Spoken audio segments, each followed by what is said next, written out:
Hello दोस्तों, मैं advocate Mohammad आबाद आज का टॉपिक लेकर आया हूँ। ये जो है मेरे हाथ में जो आप देख रहे हैं, ये गन्ना प्रपत्र है। बीएलओ द्वारा घर घर जाकर ये गन्ना प्रपत्र बांटे जा रहे हैं। अब इन्हें जो है आज की वीडियो में हम इसमें स्टेप बाय स्टेप ये भरना बताएंगे कि इस गन्ना प्रपत्र को किस तरह भरना है बिना किसी की हेल्प लिए। यदि आप ये वीडियो पूरी देख लेते हैं तो आप इस गन्ना प्रपत्र का भरने का पूरा प्रोसीजर अच्छी तरह समझ जाएंगे और सीख जाएंगे।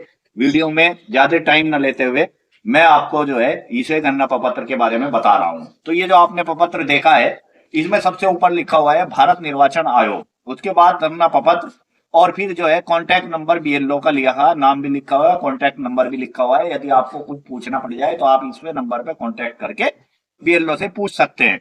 फिर इसके बाद जो इसका सबसे पहला कॉलम है, सबसे पहला कॉलम देख रहे हैं, इस कॉलम में जो है निर्वाचक का नाम, इसका ईपिक नंबर यानी कि पहचान पत्र नंबर, और इसका पूरा पता यहाँ पे लिखा हुआ है पहले कॉलम में। अब ये जो आप दूसरा कॉलम देख रहे हैं, दूसरे कॉलम में इसकी क्रम संख्या, भाग संख्या, और कहाँ पे वोट डलती है वो पता, कक्ष संख्या, विधानसभा, और जी राज्य का नाम लिखा हुआ है। तीसरा ये आप क्यूआर कोड आप इस पे देख रहे हैं, ये क्यूआर कोड बीएलओ के मतलब का है। जब बीएलओ इस प्रपत्र को जो है ऑनलाइन अपलोड करेगा तब इस क्यूआर कोड की जरूरत पड़ेगी। उसके बाद आपका जो फोटो वोटर लिस्ट में लगा हुआ है वो फोटो है, और फोटो की बराबर में ये एक कॉलम है खाली, यहाँ पे आपको अपना लेटेस्ट फोटो लगाना है। तो ये तो हो गया ऊपर, यानी ऊपर वाले कॉलम में सिर्फ आपको अपना लेटेस्ट फोटो लगाना है। उसके बाद आप देखिए ये शुरू हो गया, ये यहाँ से फार्म, ये आपका यहाँ से फार्म शुरू हो गया। और इस फार्म के सबसे पहले वाला जो कॉलम है वो मैं बता रहा हूँ। सबसे पहले कॉलम में आपको जन्म तिथि भरनी है। जन्म तिथि जो भी आपके आधार कार्ड में लिखी हो या आपकी मार्कशीट वगैरह में जो आपकी जन्म तिथि लिखी हो वो आपको यहाँ जन्म तिथि पहले कॉलम में भरनी है। उसके बाद आधार संख्या भरनी है, यदि आपके पास आधार संख्या है तो भरनी है, नहीं है तो नहीं भरनी है। इसके बाद मोबाइल नंबर भरना है, जो भरना कंपलसरी है। उसके बाद पिता अभिभावक का नाम, अपने पिता का नाम लिखना है। फिर पिता अभिभावक की इपिक संख्या यानी पहचान पत्र संख्या लिखनी है यदि आपके पास उपलब्ध हो। फिर माता का नाम लिखना है, फिर माता की इपिक संख्या लिखनी है, पहचान पत्र संख्या यदि आपके पास उपलब्ध हो। फिर है पति या पत्नी का नाम, अगर महिला का भरा जा रहा है तो पति का नाम लिखा जाएगा, और पुरुष का भरा जा रहा है और शादीशुदा अगर वो है तो उसके पति का नाम लिखा जाएगा। फिर उसकी इपिक संख्या देनी है। तो ये फार्म भरा जाएगा यहाँ से, ये आप देखिए यहाँ से यहाँ तक में ये सारे कॉलम भरे गए हैं। तो ये सारे कॉलम आ गए। अगर आपकी समझ में ना आ रहा हो आप कमेंट्स कर सकते हैं, मैं अभी जो वीडियो देखने के बाद कमेंट्स में फिर एक बार डिटेल में बताऊंगा और समझाऊंगा। उसके बाद ये दो कॉलम बने हुए हैं, आप यहाँ पे देखिए। फॉर्म अगर आपके पास अभी तक आ गया होगा तो ठीक बात है, अगर नहीं आया है तो ये दो कॉलम बने हुए हैं। इन दोनों कॉलम के बारे में मैं आपको बता रहा हूँ। इस विषय पे मैंने एक पूरी डेडिकेटेड वीडियो बनाई है, आप मेरे चैनल पे जाके देख सकते हैं, और इसके डिस्क्रिप्शन में भी मैंने उसका लिंक लगा रखा है। आप लिंक से भी क्लिक करके उस वीडियो को देख के अपनी जानकारी बढ़ा सकते हैं। तो इधर जो बाई साइड वाला जो ऑप्शन है, लेफ्ट हैंड साइड वाला, उसमें ऊपर लिखा है पिछले एसआईआर की मतदाता सूची में मतदाता का विवरण। पिछला एसआईआर कौन सा है? 2002 या 2003 में एसआईआर हुआ था, मतदाताओं का मिलान किया गया था, वही लिस्ट में आपको देखनी है। सबसे पहले इसका लिंक भी मैंने डिस्क्रिप्शन में लगा रखा है, वहां से जाके आप अपनी वो लिस्ट डाउनलोड कर सकते हैं। तो ये वो लिस्ट आपको 2002-3 वाली देखनी है, उसमें अपना नाम देखना है। यदि आपका नाम 2002 या 3 की वोटर लिस्ट में है तो आपको ये बाई साइड वाला ऑप्शन भरना है, बाई साइड वाला, ठीक है, बाई साइड वाला भरना है। और यदि आपका नाम 2002 या 3 की वोटर लिस्ट में नहीं है तो आपको दाई साइड वाला भरना है। ये बात क्लियर हो गई कि बाई साइड वाला लेफ्ट साइड का वो भरेगा जिसका नाम 2002 या 3 की वोटर लिस्ट में है, और राइट साइड वाला वो भरेगा जिसका नाम 2002 या 3 की वोटर लिस्ट में नहीं है।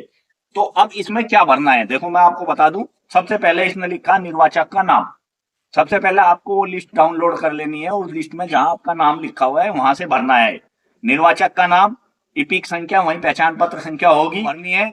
संबंधी का नाम आप अपनी खुद की भर रहे हैं तो यहाँ पे आप अपने पिता का नाम लिखेंगे, और संबंध यहाँ लिख देंगे पिता।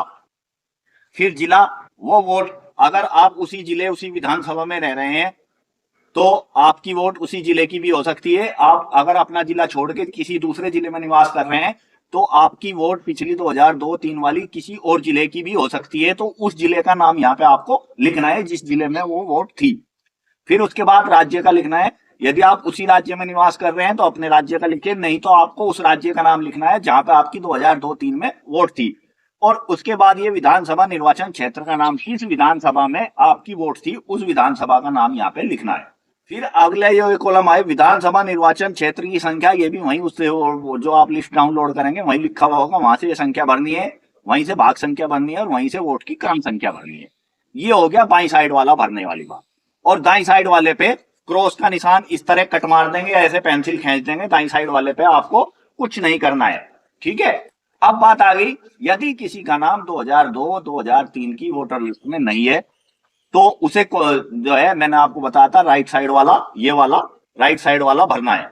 तो राइट साइड वाला जब भरेंगे तो जो लेफ्ट साइड वाला उस पर क्रॉस का निशान लग देंगे, क्रॉस कर देंगे या ऐसे पेंसिल लगा देंगे। तो ये आपका जो है इधर से ऐसे कट कर देंगे ऐसे, और ये राइट साइड। अब राइट साइड वाले में क्या भरना है, सबसे ऊपर लिखा हुआ है पिछले कॉलम में दिए गए संबंधी का विवरण पिछले SIR के अनुसार। इसमें आपको क्या करना है, इसमें भरने से पहले आपको अपने BLO से पूछना है, क्योंकि ये लिस्ट आने से पहले इन लिस्टों की मैपिंग की गई है और आपके जो सगे संबंधी हैं, आपके पिता, आपके दादा दादी माता के साथ आपकी मैपिंग की गई है। आपको BLO से पूछना है कि मेरी मैपिंग किसके साथ की गई है, पिता के साथ, माता की, दादा की या दादी की साथ। तो जिसकी भी साथ मैपिंग की गई है उसका नाम पता यहाँ भरना है, उसका नाम 2002 या 3 की लिस्ट में जरूर होगा, वही यहाँ भरा जाए। अब मान लो आपकी मैपिंग आपके पिता के साथ की गई है तो नाम आ जाएगा पिता का, फिर उसके बाद पिता की पीक संख्या आ जाएगी, यदि आपके पास है तो भर दें, नहीं है तो आप डाउनलोड में आप देख लें।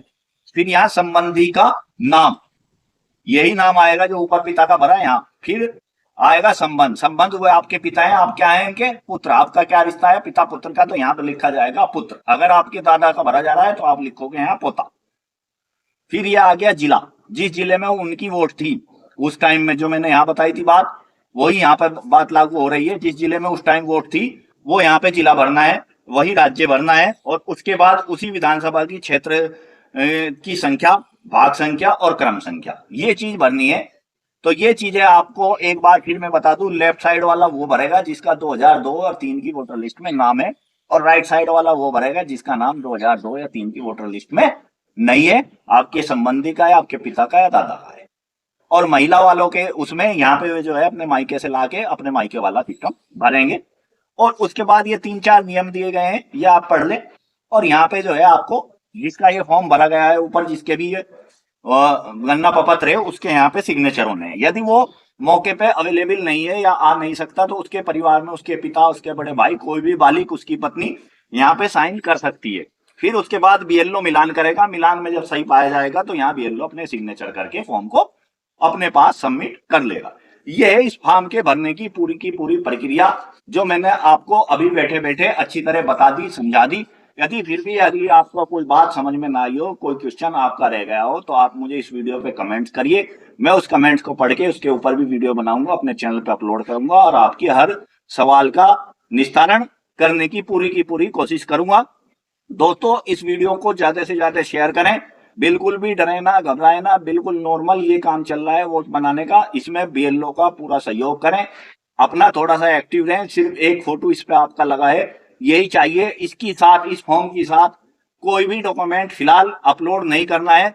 मेरी जो वीडियो बनी हुई है उसमें चुनाव आयोग ने जो कैटेगरी बांटी गई है, ABCDEF 6 कैटेगरियों में वोटरों को बांटा है, तो जो भी एक कैटेगरी का वोटर है उसका कोई डॉक्यूमेंट नहीं लगेगा। जो बाकी कैटेगरी का है किसी का लगेगा, किसी का नहीं लगेगा, लेकिन लगेगा बाद में लगेगा। अब फिलहाल आज की तारीख में 4 नवंबर से 4 दिसंबर तक का जो अभियान है वो सिर्फ ये अभियान है कि ये प्रपत्र भरना है और BLO के पास जमा करना है। किसी को कोई भी समस्या इन प्रपत्र की बनने में आ रही है, हमारे पूरे परिवार के प्रपत्र हैं, ये सब आ गए हैं और इस प्रपत्र के पीछे पूरी डिटेल यहाँ पे लिखी हुई है। फिर मैं किसी वीडियो में इस डिटेल भी बनाऊंगा और आपको बताऊंगा और समझाऊंगा।